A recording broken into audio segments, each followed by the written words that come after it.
नमस्कार, myself Neelam Vishnoi, lecturer in Modern Office Management Department GWPC Jaipur.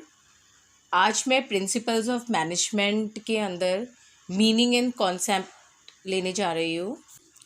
Good management is the art of making problems so interesting and their solutions so constructive that everyone wants to get to work and deals with them, ऐसा Paul हॉकन का कहना था। तो मैं यहाँ पे बताना चाहूँगी कि management plays a vital role in the success and survival of the whole world. अगर प्रबंधन नहीं हो तो जो मनुष्य है वो सही ढंग से कार्यों को नहीं कर पाएगा। मानव ने जब से समूह में रहना प्रारंभ किया तभी से ही देखा जाए अगर तो प्रबंधन का श्री गणेश हो गया था। जैसे जैसे अब पहले क्या था कि छोटे छोटे संगठन थे तो इतनी जटिलताएं थी नहीं, लेकिन जैसे जैसे संगठन बड़े होते गए वैसे वैसे ही प्रबंध व्यवस्था भी कठिन और जटिल हो गई। और अगर हम देखें तो पीटर एफ ड्रकर का कहना है कि प्रबंध का एक अनिवार्य विशिष्ट तथा शीर्ष संस्था के रूप में जन्म होना सामाजिक इतिहास में एक आधारभूत घटना है। यहाँ पर हम कॉन्सेप्ट की बात कर रहे हैं, प्रबंध की अवधारणा। Management is the process of getting thing done through others with the help of some basic activities like planning, organising, directing and controlling. तो यहाँ पे हम देखें तो बताया जा रहा है कि प्रबंध जो है किसी से कार्य करवाने की एक कला होती है जिसमें हम प्लानिंग, ऑर्गेनाइजिंग, डायरेक्टिंग और कंट्रोलिंग को साथ में लेकर चलते हैं। अब यहाँ पर प्रबंध की जो अवधारणा है, कॉन्सेप्ट ऑफ मैनेजमेंट है, वो क्या है? तो जो कॉन्सेप्ट है वो एक आइडिया और इमेज है या फिर कोई अपनी अंडरस्टैंडिंग होती है किसी भी वस्तु को देखकर या कोई एक्टिविटी को देखकर जो सडनली हमारे माइंड में आती है। और ये अवधारणा जो है वो समय और परिस्थिति के अनुसार बदलती भी रहती है। यहाँ पर मैंने गणेश जी सिंबॉलिज्म बनाया हुआ है। यहाँ पे हम देखेंगे कि गणेश जी के मंदिर जो भी लोग जाते हैं, उनकी कथाएं पढ़ते हैं, उनकी स्तुति करते हैं, उनके मन और मस्तिष्क में अलग अलग बातें चलती रहती हैं। अगर किसी दर्शनार्थी से पूछा जाए कि गणेश जी कैसे हैं, क्या हैं, तो हर व्यक्ति हमें अलग अलग उत्तर ही देगा। कोई उनको कहेगा कि उनकी एक लंबी सी सूंड है, उनका छोटा सा मुंह है, या फिर वो विघ्न विनाशक हैं, रिद्धि सिद्धि के दाता हैं। तो इस तरीके से हमें कई चीज़ें पता चलेंगी। और अगर कोई गहराई से उनको देखता है तो हमें यह पता चलेगा कि गणेश जी का बड़ा सा सिर हमें बड़ा और अच्छे विचार करने की प्रेरणा देता है। उनके जो बड़े बड़े कान हैं नए विचारों और सुझावों को धैर्यपूर्वक सुनने की प्रेरणा देते हैं। एक छोटा सा मुख कम बोलने के लिए, और जो छोटी छोटी आँखें हैं वो महत्वपूर्ण बातों को गहराई से विचार करने के लिए संकेत करती हैं। और उनकी जो लंबी सूंड है हमें नई बातें सीखने और नई जानकारी प्राप्त करने की प्रेरणा देती है।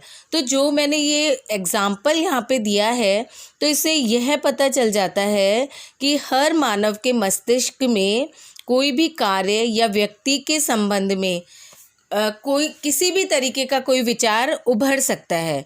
ठीक है, तो ये विचार और जो आकृति उसके अंदर आई हैं वो किसी विशेषता के आधार पर ही उसके मन में आई हैं। तो उसी ऐसे विचार और वस्तु को ही अवधारणा माना गया है। और जो कोई व्यक्ति अपने मन और मस्तिष्क में उसकी विशेषताओं तथा स्वरूप के आधार पर बनाता है, जो ये अवधारणा बनाई जाती है वो उसके माइंड में उस व्यक्ति विशेष को देखकर आती है। तो यहाँ पर मैं कहना चाहूँगी कि प्रबंध के संबंध में यही बात लागू होती है। अगर हम यहाँ पे मैनेजमेंट की बात कर रहे हैं तो यही बात लागू होगी कि प्रबंध को जिस व्यक्ति ने जिस तरीके से देखा, जिन विशेषताओं को इम्पोर्टेंट समझा, उसी के अकॉर्डिंग उसने प्रबंध की अवधारणा बना ली है। अब हम संज्ञा के रूप में अवधारणाएं देखेंगे। सबसे पहले management concept as a noun. सबसे पहला इसमें है management as a factor of production, उत्पादन के साधन के रूप में। Economist consider it very important and creative factor of production such as land, labour, capital etcetera. तो यहाँ पे जो अर्थशास्त्री हैं उनका मानना है कि उत्पादन कार्य में जिस तरह से श्रम, साहस आदि की तरह प्रबंध भी उत्पादन का एक साधन होता है। ठीक है, इसमें क्या होता है कि उत्पादन का यह साधन जो है वो अपने प्रयास से संस्था के जितने और अलग साधन है, जैसे मान लीजिए कच्चा माल हो गया, उपकरण हो गए, स्त्री पुरुष ये सारे लोग हो गए, इनमें इस तरीके से समन्वय करता है कि न्यूनतम लागत पर अधिकतम सफलता प्राप्त की जा सके। दूसरा बताया गया है management as an organ of business, प्रबंध व्यवसाय के अंग के रूप में। जो मैनेजमेंट गुरु हैं पीटर ड्रकर, उनका मानना था कि it is a multipurpose organ that manages a business and manages workers and their work. उनका कहना ये है कि प्रबंध को व्यवसाय के एक अंग के रूप में देखा है। प्रबंध जो है वो एक बहुउद्देशीय अंग है जो व्यवसाय का प्रबंध करता है, प्रबंधकों का प्रबंध करता है तथा कर्मचारियों और उनके कार्यों का भी प्रबंध करता है। अगर यह ना हो तो व्यावसायिक संगठन भी ना होगा और ना ही कोई औद्योगिक समाज भी होगा। Third point is management as a class और ग्रुप ऑफ एलीट पर्सन, प्रबंध व्यक्तियों के विशिष्ट वर्ग या समूह के रूप में। Managers are consider here as an elite person. Managers जो हैं उनको एलीट पर्सन बोला गया है, they because they enjoy high measure of prestige, privilege, power. They are highly paid in the organization and due to this they enjoyed high standard quality in their life. इसके अलावा अगर हम बात करें तो जो संचालक मंडल के नाम से इनको जाना जाता है, ये पूरी संस्था के नेतृत्व और नियंत्रण करते हैं। ये सत्ताधारी व्यक्ति होते हैं और सबसे ज़्यादा पारिश्रमिक पाने वाले व्यक्ति संस्था में मैनेजर्स ही होते हैं। फोर्थ है हमारा management as a system of authority, प्रबंध सत्ता युक्त प्रणाली के रूप में। So we know it is a matter of getting thing done through other people. Every superior delegates authority to the subordinates. तो यहाँ पर हम बात करें तो यह देखेंगे कि प्रबंध नियम बनाने, नियमों का पालन कराने वाली संस्था होती है जो अधीनस्थों और अधिकारियों के संबंध के धागों से बंधी हुई होती है।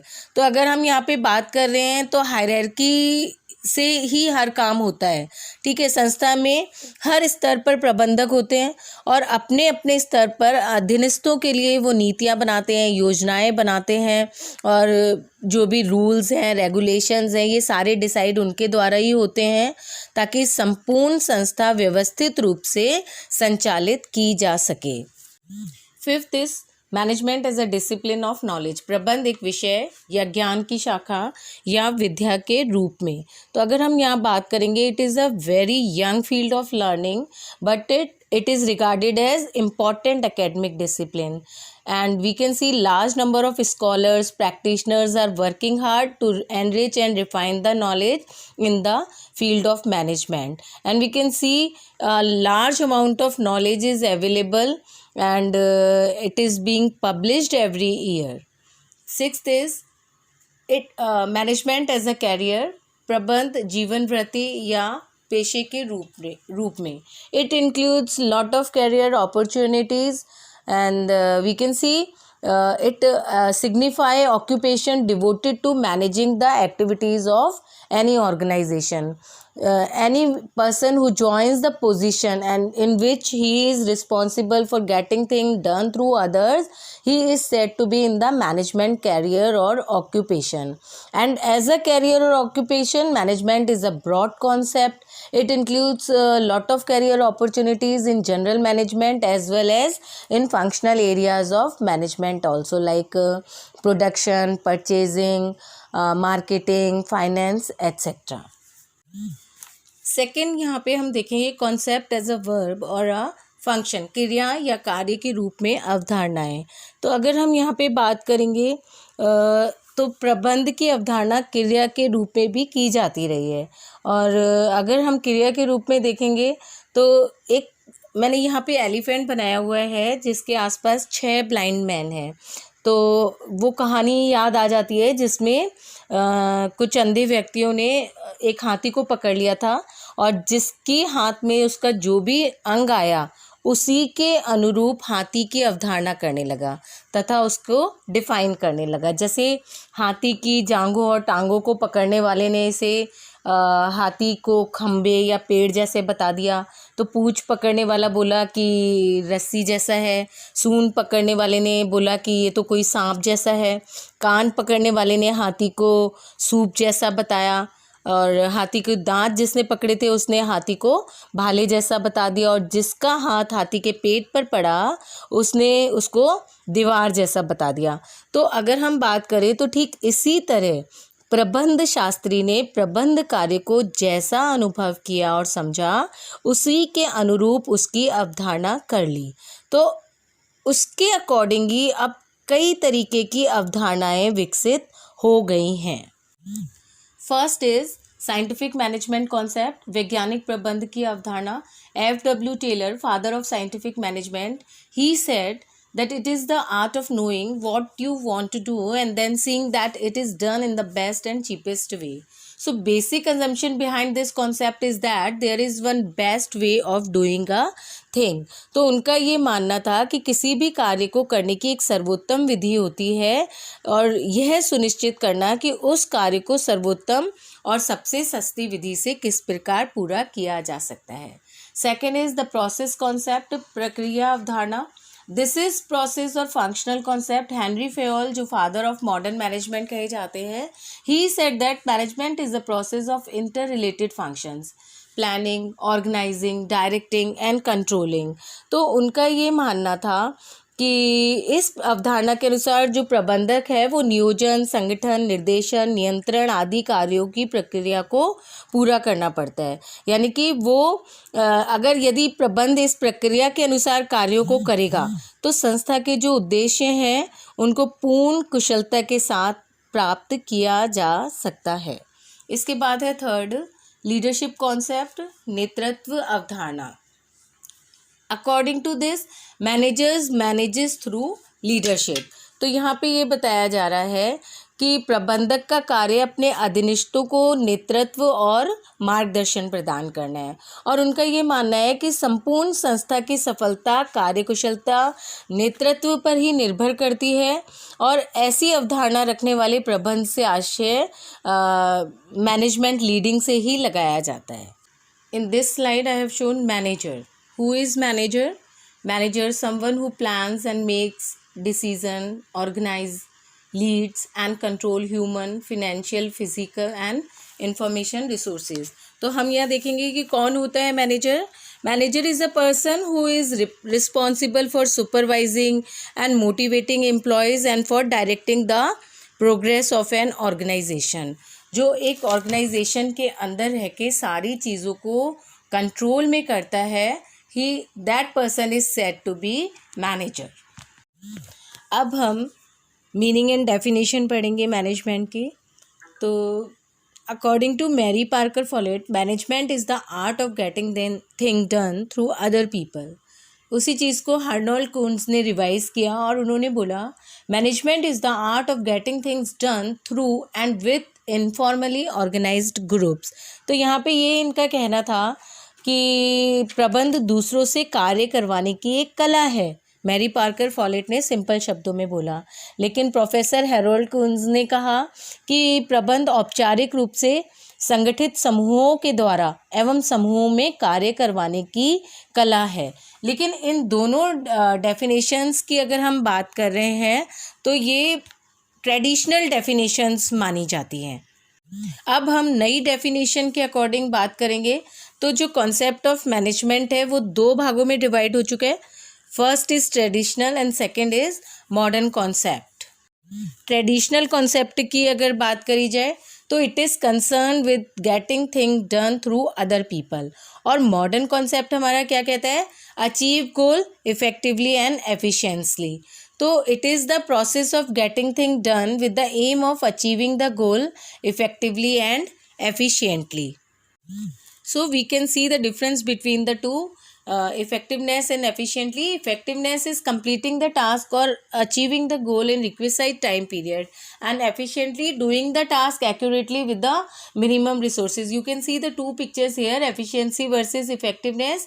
How efficient? So using the resources, people, money, raw material and the things wisely and cost effectively. And how effective? Achieving the result by making the right decision and carrying them out successfully. So if we will conclude this, we will see management is the process of planning, organizing, directing and controlling activities of and using resources of an organization for accomplishing the organizational goal efficiently and effectively in an ever changing environment. ठीक है, तो यहाँ पे हम देखेंगे प्रबंध नियोजन, संगठन, निर्देशन और नियंत्रण की ऐसी लक्ष्य निर्देशित प्रक्रिया है जिसके माध्यम से निरंतर परिवर्तन वातावरण में संसाधनों का संग्रहण और उपयोग करके संगठनों के उद्देश्यों की कुशलता एवं प्रभावशीलता से पूरा किया जा सकता है। धन्यवाद।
Thank you.